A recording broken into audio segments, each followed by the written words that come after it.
ପିଲାମାନେ ପ୍ରତ୍ୟେକ ପ୍ରଶ୍ନର ଉତ୍ତର ଦିଅ ହେଲା। ପୃଥିବୀରେ ସବୁଠାରୁ ଅଧିକ ବର୍ଷା କେଉଁଠି ହୁଏ?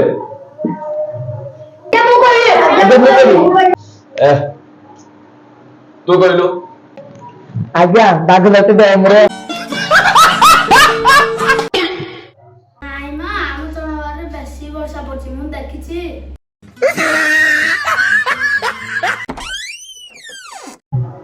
मैं आई कौन मन आज्ञा ଚୁଙ୍ଗା ଆଉ ତ ରିଲେଟ କାଇଁ ଆରାତି याडा ତ ନା କଣ? मालती देवी। ହେଲେ ଏଇଠି ତ ମଙ୍ଗଳା ସାହୁ ଲେଖା ହେଇଛି। तुमको जदि पढ़िबार होतला मते पचारथुल केने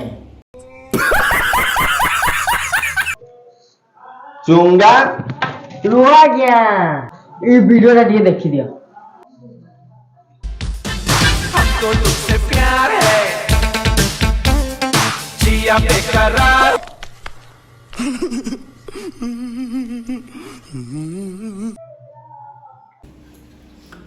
ନାଇଁ ରେ ବାପା ଏଇ ମାନେ ସବୁ ବେଇକି ପଳେଇ ଆସିছে ତୁ ଠିକ ଟାଇମ ଯା ଯା ହଉ ହଉ ଛାଡ ଏଇଟା କୁହ ଯଦି ତୁମକୁ 2 ମିନିଟ ପାଇଁ ଓଡ଼ିଶାର ମୁଖ୍ୟମନ୍ତ୍ରୀ କରାହବ ତ ତମେ କଣ କରିବ? ଆଜ୍ଞା ମୁଁ ମ୍ୟାଗି କରିକି ଖାଇବି। ହଉ ଛାଡ ପିଲାମାନେ ତମମାନଙ୍କୁ ପ୍ରଶ୍ନ ପଚାରିଥିଲି କୁହ ଯଦି ତମକୁ ଗୋଟେ ଦିନ ପାଇଁ ପ୍ରଧାନମନ୍ତ୍ରୀ କରିଦେବେ ତେମେ ଏ ଦେଶ ପାଇଁ କିସ କରିବ? आज्ञा मु कहबी କହ। मु जदि प्रधानमंत्री होइथाती हम देश को सूर्य बाक नै आती। ସିଏ ତ ମାମୁଁ ପୁଅ ଭାଇ ତ ତା ପାଖକୁ ତୁ ଧରିକି ପଳେଇବୁ ଓଡା କାଇଁ ଆଉ କିଏ କିସ କରିବ କାଇଁ କହିଲ? आज्ञा मु कहबी ହଉ ହଉ କହ।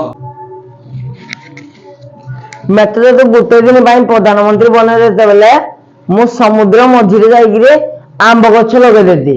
ବାଃ ସମୁଦ୍ର ମଝିକୁ ତ ବାପା ତ ଧରିକି ଯିବ କିରା ସେଠି ଆମ୍ବ ଗଛ ଲଗେଇବୁ ଯେ।